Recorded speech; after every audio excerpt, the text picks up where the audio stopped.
After wishing everyone a Kriyas Megillah Sameach, where on the 14th of Adar, the entire world is reading the Megillah, and even Mukafos Choma, like Yerushalayim, are reading the Megillah on the 14th. But for us, in an Ir Mukafos Choma in Yerushalayim, we don't have Purim yet. We have Kriyas Megillah, but Purim will not take place until Shabbos, and then, of course, the Suda on Sunday. This week's Parshas Tetzaveh, I'd like to discuss with you a few dimensions of Parshas Tetzaveh, and then maybe we'll have time to talk about Kriyas Megillah and perhaps even about the miracle of Purim. The pasuk opens up here at the beginning of Tetzaveh, Tetzaves b'nei Yisrael v'ikhu elecha shemen zayisach, and you shall command. I want to focus on V'atot Tetzaveh. Now, the Gaon points out that Parshas Tetzaveh is the only parsha which has no mention whatsoever the name of Moshe Rabbeinu. From Shmos and on, every single parsha mentions Moshe with the exception of Tetzaveh. And usually Moshe is referred to in the second person, you. And that we have all over the Chumash from Shmos until the end. And the Gaon points out that, generally speaking, not this year, but in most cases, Parshas Tetzaveh coincides with Zayin Adar, which is the anniversary of the death of Moshe. But on the other hand, is there any connection between the parsha and its substance and its content and the death of Moshe Rabbeinu? That seems to be unclear. In Parshas Tetzaveh, Moshe is told that he's not going to be serving as Kohen Gadol. He was obviously the best candidate for that position. And in the original divine plan, he was meant to be the Kohen Gadol. He was, of course, the Goel, the Redeemer of Israel. He was the Nosein Torah. He transmitted Torah. He was the one who, in the aftermath of the Chet HaEgel, he stood and saved Klal Yisrael. And therefore, it would make sense that he would have the best claim of anyone for the position of Kohen Gadol. But yet, if we open up to Perek Chav Ches, Pasuk Aleph, we'll go back a little bit to Parshas Truma. And, right here in Parshas Tetzaveh,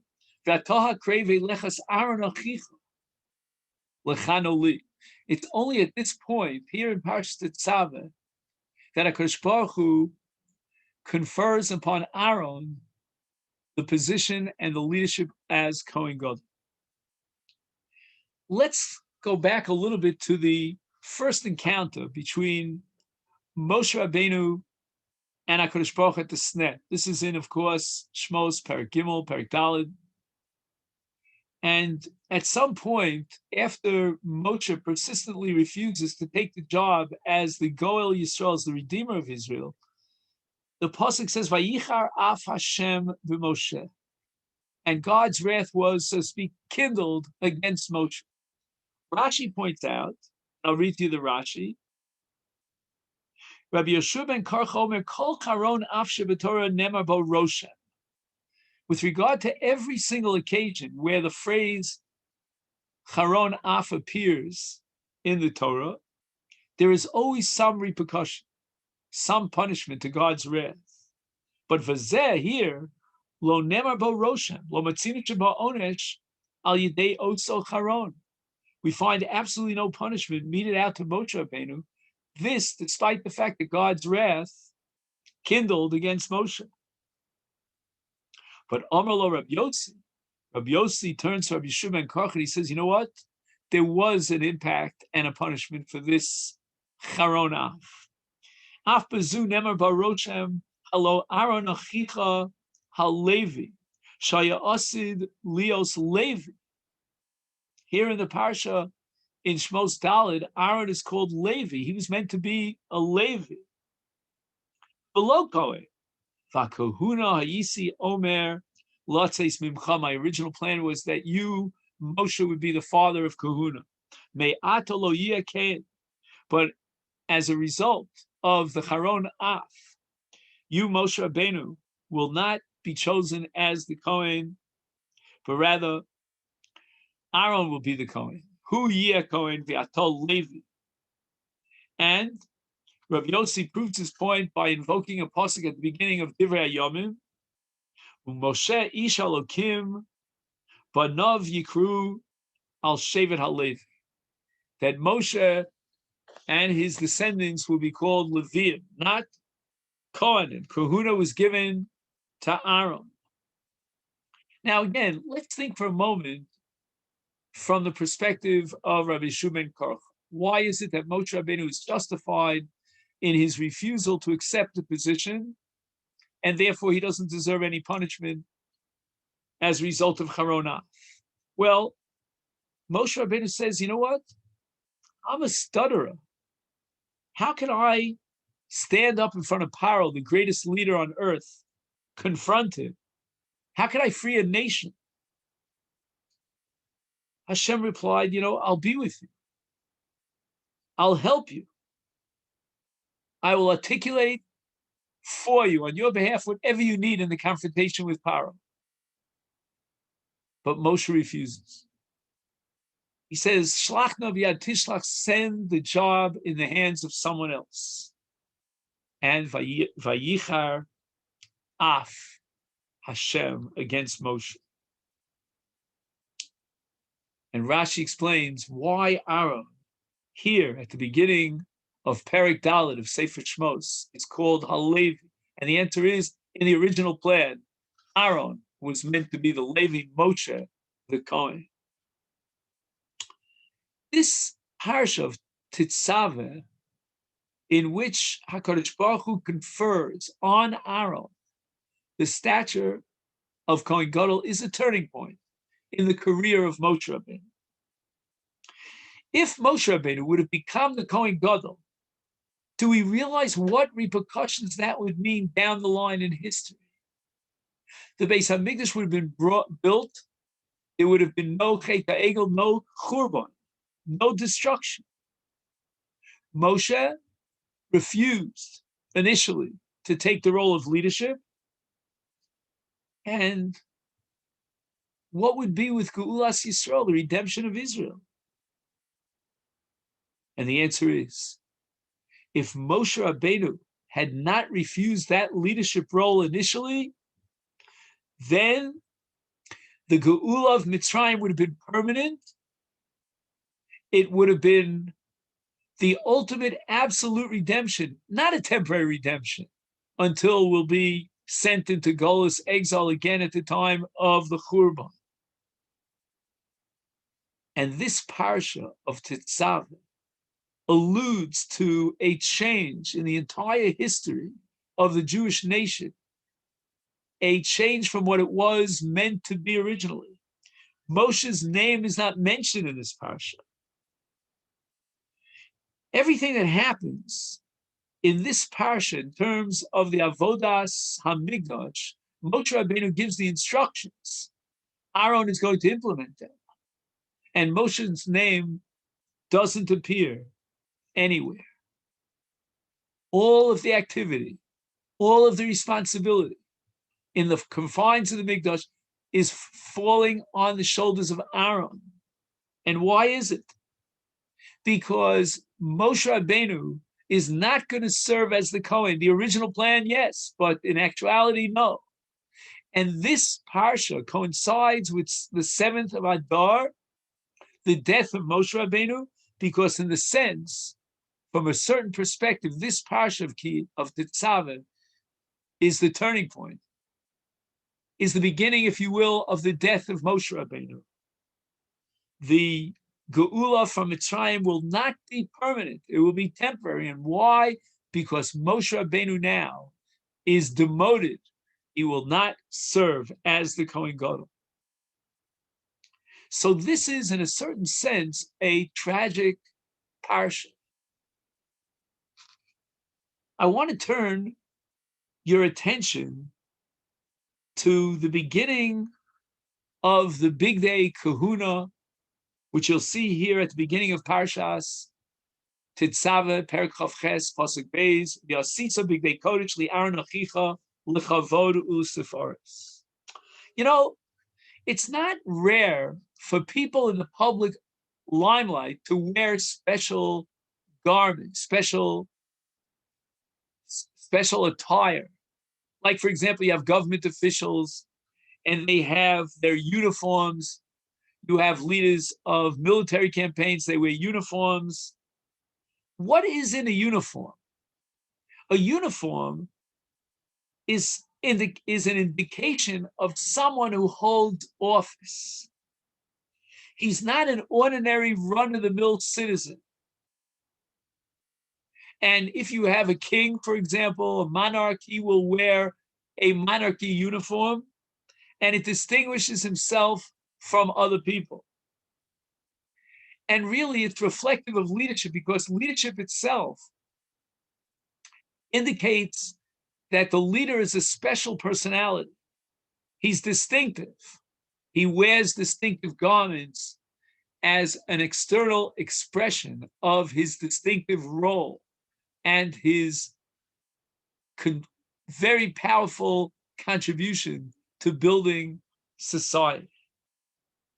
This concept of begadim, of wearing special clothes, is profoundly connected to a central concept in Jewish ethics, which is called kavod ha'adam, human dignity.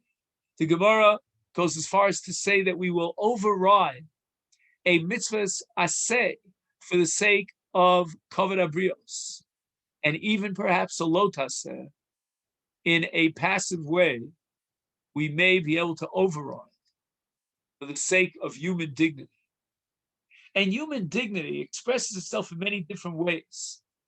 And one way is in the clothing that people wear. Now, I wouldn't say that clothing is necessarily an indication of a higher intellect. I don't know that those who wear uniforms are necessarily have higher IQs than those who don't wear uniforms. But what I can tell you is that the clothing is an expression of the dignity of man. And when a person dons a uniform, it gives him a sense of dignity. And the pasuk says in Tehillim, Hashem malach geutz lavesh, lavesh meaning even God's kaviyachol, in human terms, wears a dignified dress and attire because of obviously God's special, unique personality, and he's the leader of all leaders.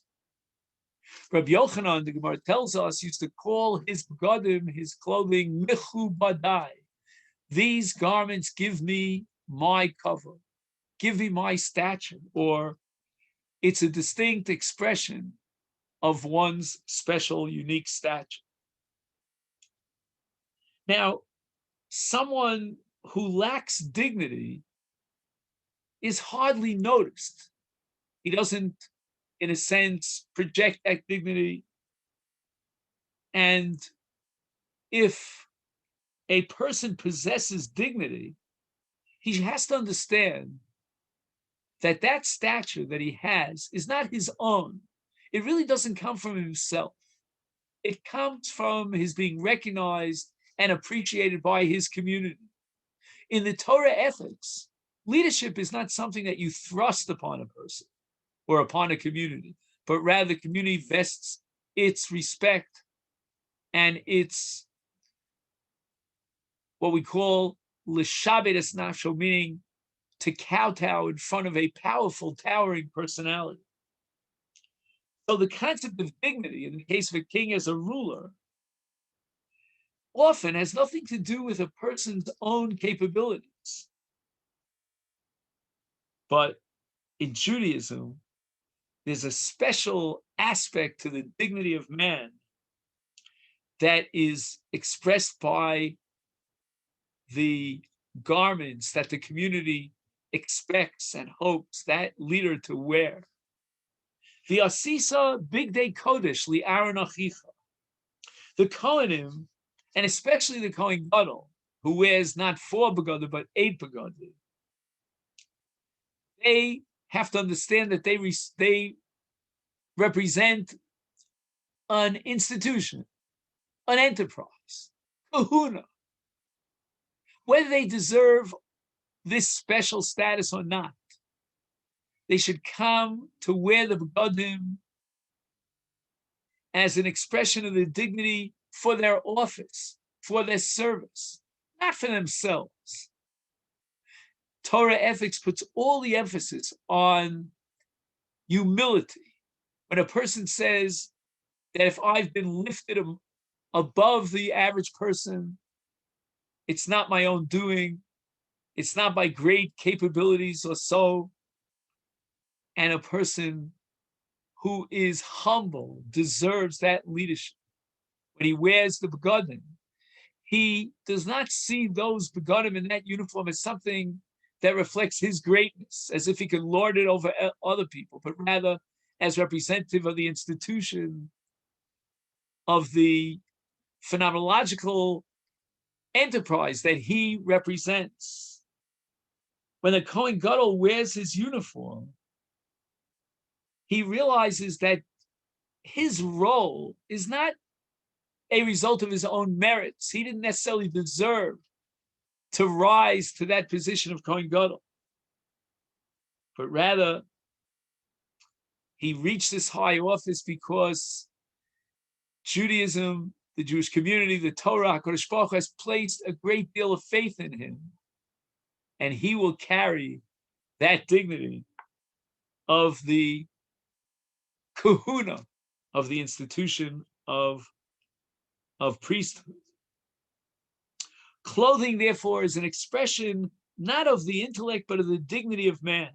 The uniform implies that those who don these uniforms are selected by the people, are given privileges that others do not receive, and they may not deserve those privileges on their own, but they have to carry the responsibility and the leadership and move that institution forward.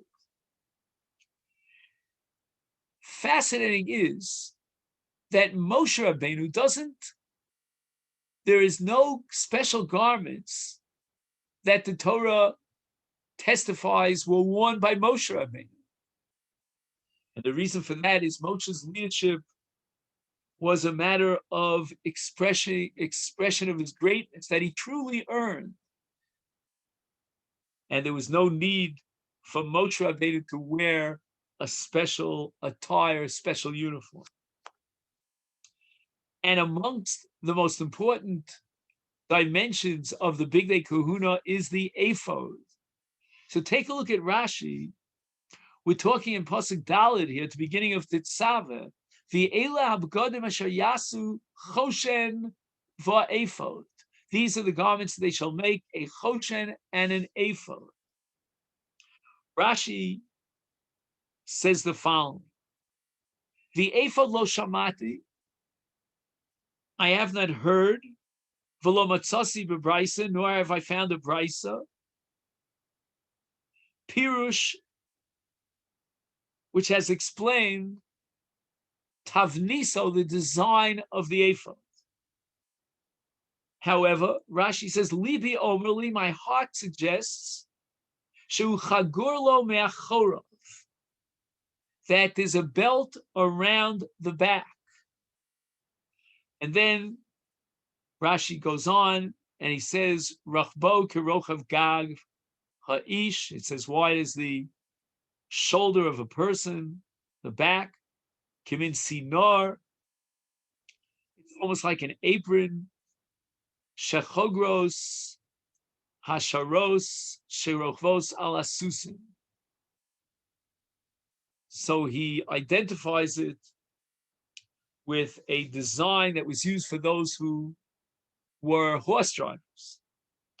Now, this is so strange. Rashi starts with libi omerli, which indicates that Rashi is only saying something based on his own intuition, and yet he details and projects a vision, a picture of a design of the ephod simply out of intuition. I'd like to suggest an answer based on something I heard from my grandfather, Reb Chaim. In the Brisa, in Avos de Rabbi Nosson, it says that Klal Yisrael nichtaru b'shlosha ksarim. They were crowned with 3 different crowns. One is the crown of Malchus, the other is the crown of Kahuna, and the third of Torah. And Kesed Torah, the crown of Torah, so to speak, signifies not just intellectual knowledge that you gain through the study of Torah, but a spiritual sanctity, a personification of purification, of purifying. Talmud Torah refines the personality. And I pointed this out in many contexts and on many occasions. You can study all sorts of intellectual knowledge and discipline and human wisdom, but it doesn't necessarily have an impact on your soul, on your personality, on your ethical essence, but not so Torah. Torah, because it's divine given, has an impact on the soul. If a person is crowned with the crown of Kesed Torah, then he is sanctified by Kedushas HaTorah. And he's a different person. He has a different Weltansch. When he passes by, we stand for that Kedusha, that special sanctity that he has. Reb Chaim used to give the following mashal. He used to say that imagine a person who's traveling towards his destination in the darkness of night. And all of a sudden, in the far distance, he sees a dim glimmer of light. And that gives him a direction, an ultimate goal, and a destination. As long as he's lost in the dark, he doesn't know where he's going. He doesn't know where he'll end up. And Reb Chaim used to say that when a person starts learning and he sits down by a folio of the Gemara and he's trying to, so to speak, figuratively rack his brains in analyzing it, he's lost. He's in the dark. He's being hit on all sides from so many variables and so many new dinim. And all of a sudden, his perception, his sensitivity, there is something underlying this sugi. There's something that combines and connects all the different details and the parts of the sugi. So he has this flash, a flash of intuition. And once he has that intuition, we call it chachma, that comes from ayin, it comes from nowhere. It's yesh me'ayin. He begins to see a light at the end of the tunnel. And now he puts the pieces of the puzzle together. His sensitivity gives him a perception and a wisdom and to understand and appreciate the underlying message or the link that combines all the pieces of the sugya. And he realizes the sugya is not made up of simple words and discrete, separate words, but there's something underlying the entire puzzle that will shed a light on the treasure of the sugya that lies in front of him. And Kesed Torah is something that really envelops the entire personality, his intellect, his emotion, his intuition, his imagination. Every dimension of his personality is impacted by Kesed Torah. And as a result, he gains a special, powerful intuition, which guides him through the Torah, through the Sugya. And Rashi had that strong, powerful, intense Kesed Torah with an intuition that allowed him to come up with an entire elaborate structure explaining what the ephod was in all its parts. An amazing concept of the intuition of someone who's mukhtar, who's crowned with Kesed Torah. I wanted to discuss with you tonight something about the Choshen. I'll point out the difficulty. If you take a look, the Torah says, V'asisa Choshen Mishpat.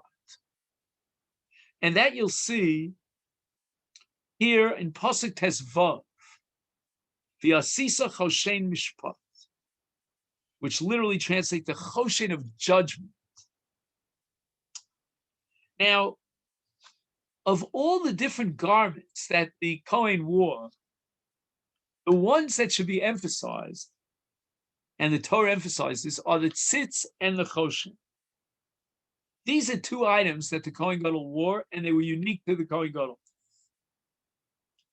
The Sitz was Meratza ala Tumah, which means it granted atonement for sins that related to contamination.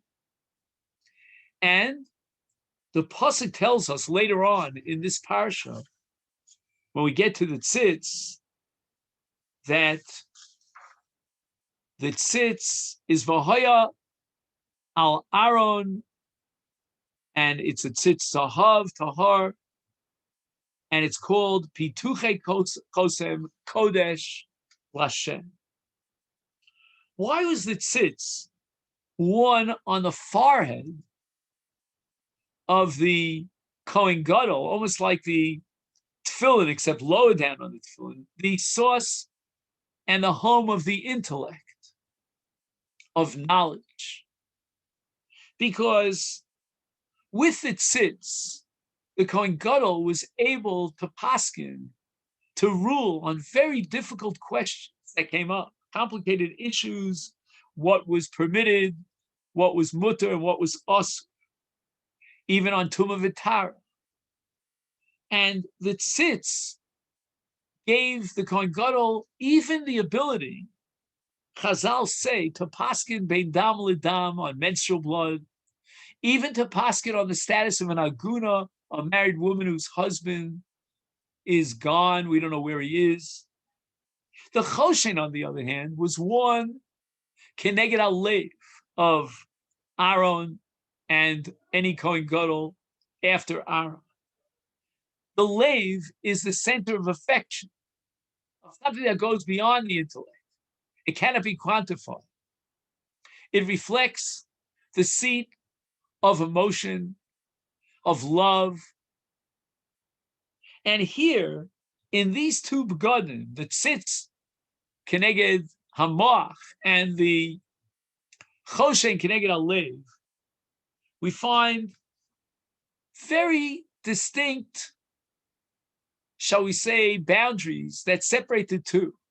For example, we find that the Choshen would answer and respond a whole different type of questions, not questions of din l'din, nega l'nega, tumah v'tara, isa v'heta, but rather, should we go out and fight a battle against this enemy? Do we have a chance to succeed?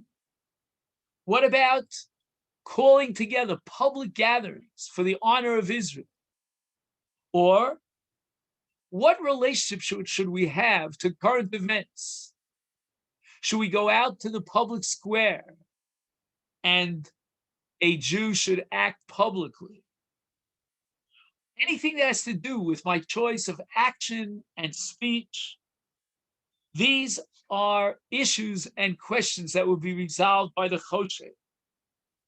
In truth, the Choshen represents the essence of Klal Yisrael, and that was on the lev of Aaron.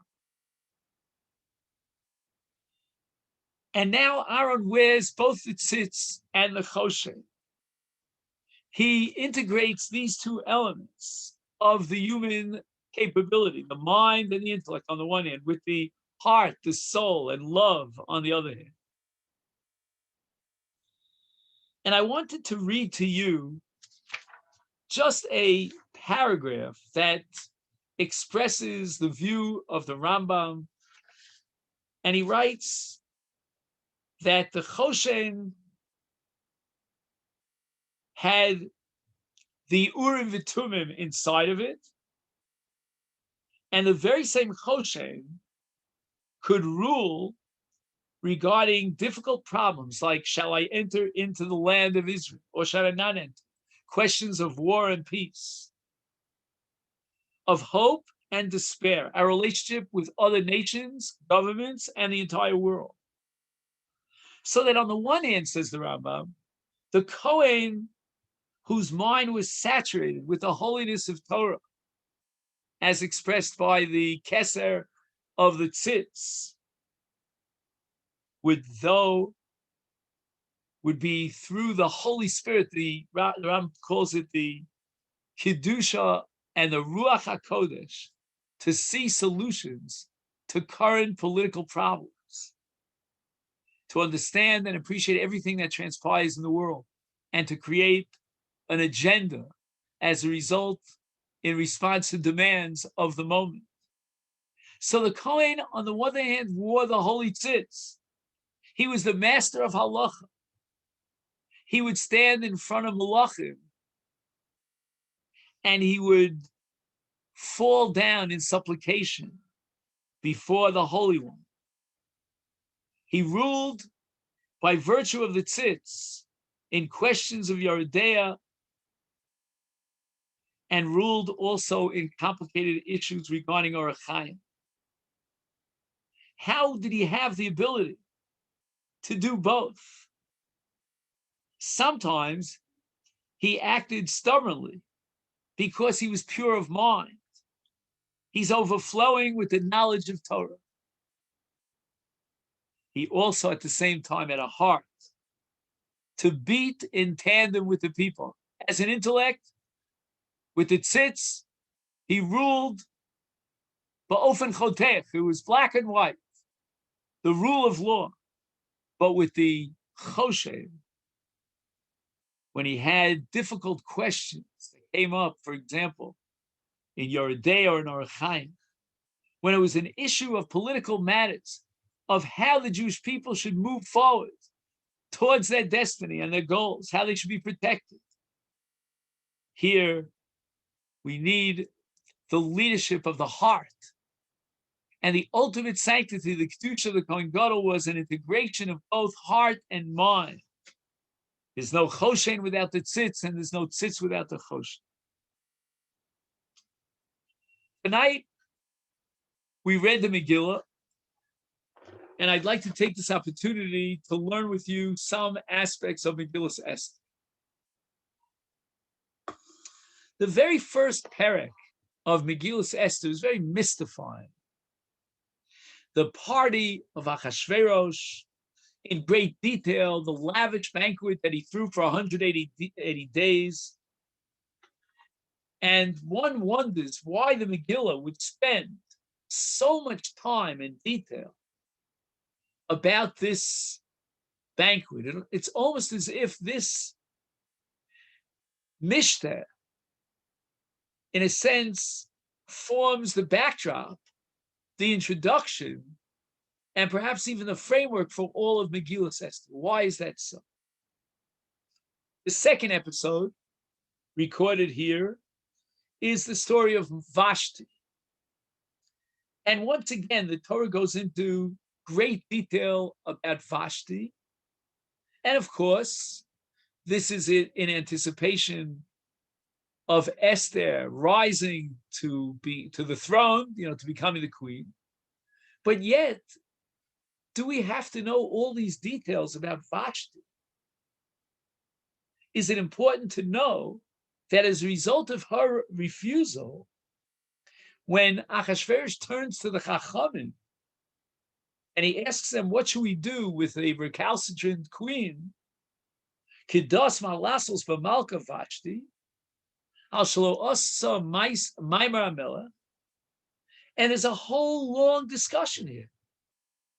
A unit of approximately 6 psukim from Tetzaveh up until Chav Beis in the first chapter of Megilas Esther. And the advisors of Achashverosh said, you can't let this go by. This rebellious refusal on the part of Vashti has to be punished severely and harshly. Why? Ki lo al melech levado avsa Vashti amalka ki al kol asorim vel kol amim ki yetzei dvar malka al kol anoshim lahavzul spaleim. Look at the terrible repercussions of this rebellious act of Vashti in refusing to comply with the king's command. It's going to have tremendous repercussions. Bechol medinos hamelech Achashverosh. This insult they tell Achashverosh, is not just a personal insult to the king, but rather to Kol HaSorim v'Kol HaAmim. What is going on here? And not only that, this insult of Vashti to Achashverosh is going to open the floodgates for many, many married women lahavzos ba'aleim be'eineihem, to, I would say, humiliate their husbands, rebel against their husbands. Very strange parsha. So much detail, so atypical of Kisvei HaKodesh, of the Holy Writ. And the whole parsha ends with the Sfarim that is sent out to all the Medinos to tell everyone who is boss. Leo's Kol Ish, every husband, every male household is Sorer B'Beisa. He is the Sorer, he is the sovereign rule. What's it all about? The next parsha in the Torah is also a bit strange. Of course, we have a little bit of a digression in terms of finding a replacement for Vashti, with all the young maidens who are Tovos Mare, and they gather together in Shushan Abira under the tutelage of Haggai, Svis HaMelech. Fine, okay. Then the Megillah introduces Ish Yehudi Mordechai and the relationship between Mordechai and Esther. But then the Torah injects a whole different parsha over here. And that you'll see in this at the end of the second chapter, Pasuk Chaf Aleph, U'Mordechai Yoshev B'Shar Melech, etc., the story of Bigsan V'Seresh. Now again, that'll tie in to the story of Haman, who had set up the eights, and now he was called upon by Achashverosh to give this great honor to Mordechai. But you get the impression that the Megillah is telling me this story right here at this particular juncture, because it's going to shed a light and project us forward in this entire framework, in the structure of Megillah. There seems to be some underlying theme here in the Megillah, and we'd like to understand what that is.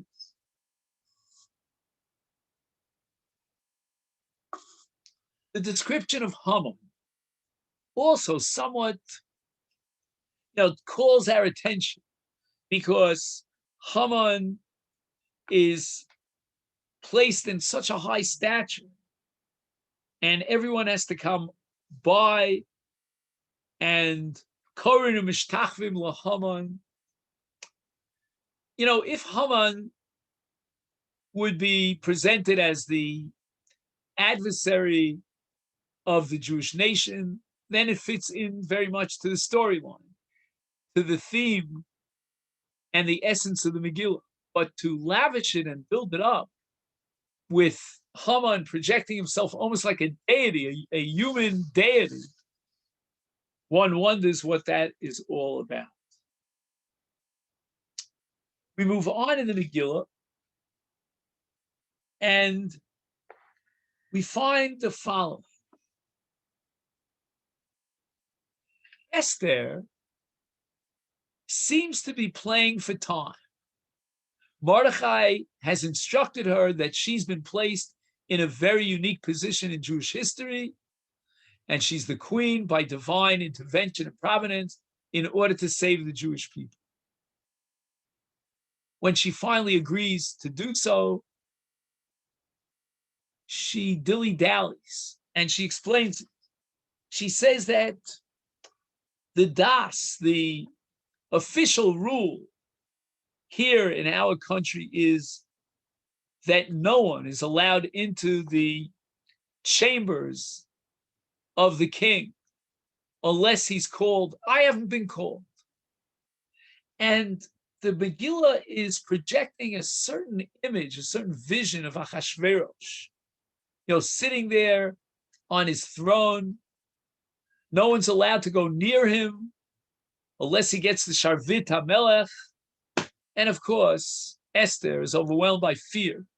And that's naturally so. She hasn't been called to appear. She hasn't been summoned to the king. She hasn't gotten any license to show up in the king. Again, a very strange element here in the presentation of the Megillah about Achashverosh. Then the Megillah tells us this whole elaborate story about how at that very momentous night, Valaylahu, Haman shows up in order to hang Mordechai, his arch enemy, from a tree 50 amah high. And now we get to this whole elaborate story about how Haman, thinking it's himself, describes the greatness, the great glory that we have to give to someone who saves the king, and we have to tramps around with him throughout the streets on the beautiful horse of the king, etc., etc., and Amelech Chafetz Bikaro, and this declaration. Why is that integral to the Megillah? If the whole thing has been omitted, we would have no loss of our appreciation for the Megillah. And then Esther, who is now taken upon herself under the influence and the encouragement of Mordechai, the job, the task, to plea on behalf of the Jewish people, to take a chance and show up in front of Achashverosh. Achashverosh lets her in, and she invites him to a party together with Haman. Very strange. And not only that, when Achashverosh confronts her at the party, she says, "Let me invite you to another party." She's obviously stalling for time. Why does she think that by stalling for time and setting up a second party, that's going to help her cause? There are many dimensions to what goes on at the second party. I would like to call your attention to one particular dimension. You remember that after she accuses Haman, the king is angry. He goes out. When he comes back, he finds that Haman, who had been pleading to save his own life to Esther, had fallen on the couch. And a very famous pasuk, one of the most famous psukim in all of Tanakh, when Achashverosh blurts out, "Hagam lichvosh es malki babayis," are you here to take over the queen? Once again, you wonder, how important is it to immortalize that expression of Achashverosh for all times in Tanakh and make it part of our eternal Tanakh?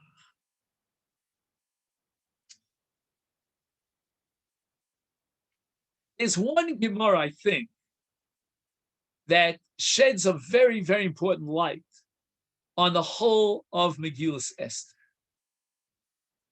The Gemara itself in the Masechta Megillah asks, who was this Achashverosh? Where did he come from? And the truth is that he was in charge of the stables of the horses of Nebuchadnezzar. He was what we would call an upstart. He came from nothing, from nowhere. What happened in those days, back in ancient history? How did a person rise from nowhere to become the king of 127 provinces? And what happened was, if a person would vanquish a husband, defeat him and destroy him, and then marry his wife, he would take over that position of his victim, of the person, the officer that he had murdered. All of Persia was ruled by such villains, murderers, who had vanquished and taken wives of great stature by killing their husbands. Achashverosh fit that bill, and he was married to Vashti. That's Nebuchadnezzar's. The only claim he had to the Malchus, to the Kisei of the throne of kingship, was by marrying Vashti. And apparently, in Persia, in those days, there were different members of society, different groups, different political entities. Some supported Achashverosh. Many were opposed to Achashverosh. He didn't deserve to be the king. And there was an underground movement to topple Achashverosh, which was so typical in ancient times. And how do I prove that beyond a shadow of a doubt, there were underground people who wanted to destroy Achashverosh? The story of Big Son Viser. Vayehi b'mei Achashverosh, Chazal say that by Yomim Hahem Kisheves HaMelech Achashverosh, when finally Achashverosh felt that he had taken a strong foothold of the kingship, that he felt a bit of security, now was the time to throw a great bash. What was his purpose? He wanted to solidify his support group. He wanted to invite all of the officials of the entire Paras and Modai. He wanted to invite even the lower echelons of society. Every single people would be represented. He was involved in trying to get support from the populace at large. And he would throw the most lavish banquet that you could imagine. And of course, since his claim to the throne was because he was married to Vashti, he wanted to show off Vashti at this great banquet. And she refused. And Chazal say she threw some very harsh words at him. Who are you? You're a nobody. You're a drunkard. My father, my grandfather, they drank and they never got drunk. And look at you. That meant a threat to Achashverosh, because as we said before, he was able to seize and establish his kingship based on the fact that he was married to Vashti. We begin to understand now why the Megillah spends so much time on the details of the advice and the recommendations of those Sarim as to how to respond to Vashti's rebellion. When they said, Lo ala melch levado officer Vashti amalki, ki al kol hasarim, in all the nations, the Sarim, what they were saying was that the women folk are going to take their cue from Vashti, and they're going to realize that they don't have to be married to these villains and kowtow to them. They could, like Vashti, rise up in rebellion and claim, who are you? That could create another underground movement of people who were deposed and lost their positions. We must take a strong stand against Vashti, because otherwise it would have tremendous repercussions and ramifications to all of the Malchus. Leos ish sorer bebeso, because his political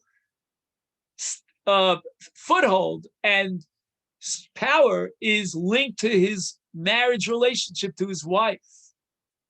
And he has to be the sorer bebeso, otherwise it's a tremendous threat.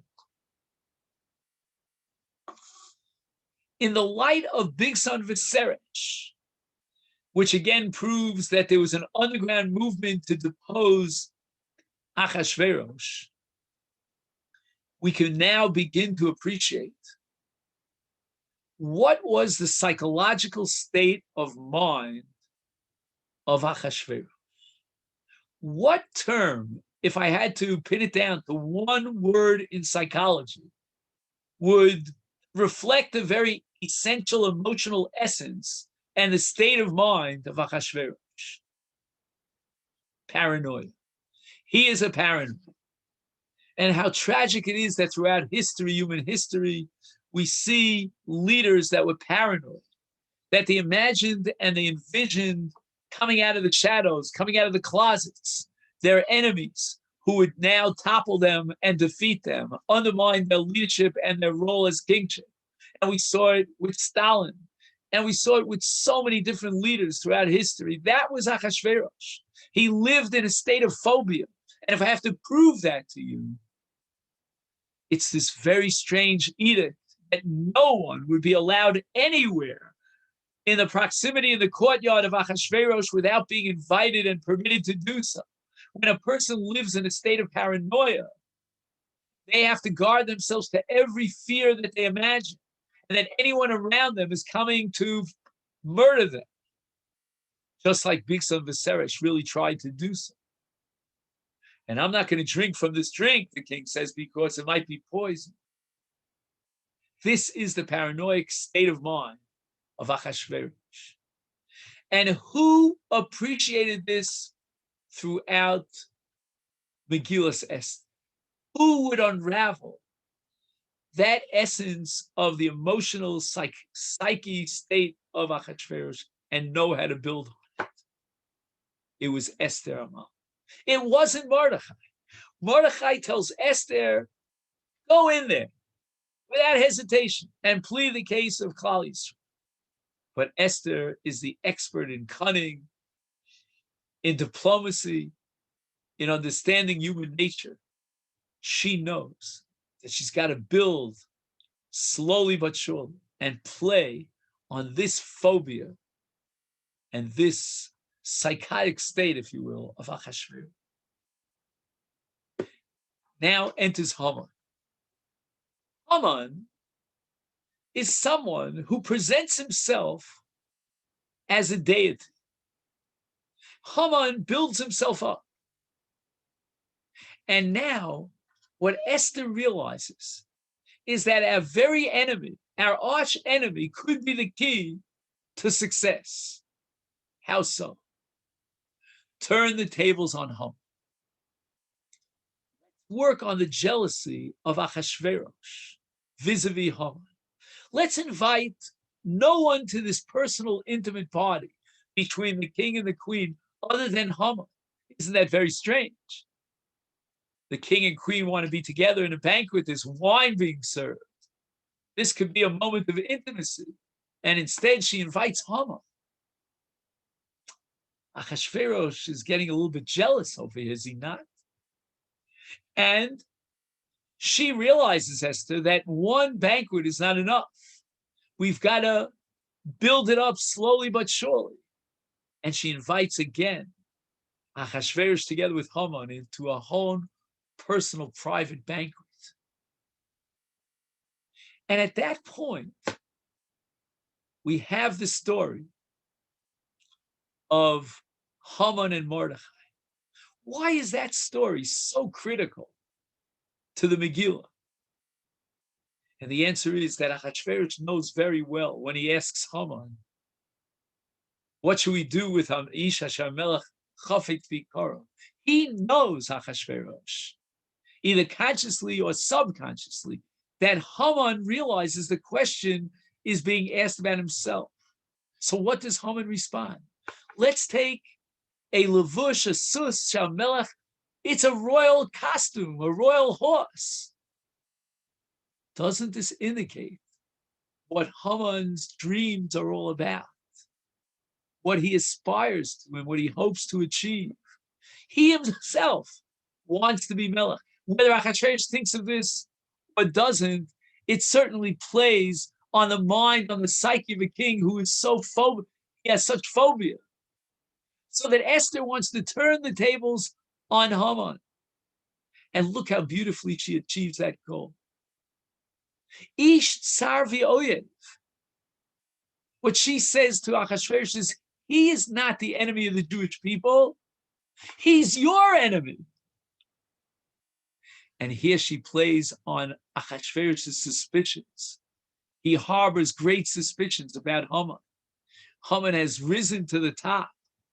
Haman is allowed entry into the king's palace. Haman is a deity that everyone bows down to. Haman is wearing the king's seal, and Haman aspires to be driven around the city of Shushan, the capital city, riding on the king's horse and wearing the king's robes. There's Esther. You know who the enemy is? It's this man, Haman. To whom is he the enemy? He's your enemy. And the clincher of it all is when Achashverosh comes back in and he finds Haman lying, falling on the bed of Esther. Agam lichbosh es malki babayis. And at that point, in the mind of such a phobia, the only move that Achashverosh could make is to hang up Haman on the tree. And Esther wins the ball game. And at that point, she introduces Mordechai. Mordechai is not here to vie for kingship. The last thing in his world, in his aspiration, is to compete with the king. He is your loyal friend. He has a record to show for it. And he is someone who is so connected to the kingship, to the queenship. Trust this person, Mordechai. I believe that this interpretation of Megilas Esther puts so many pieces of the puzzle together.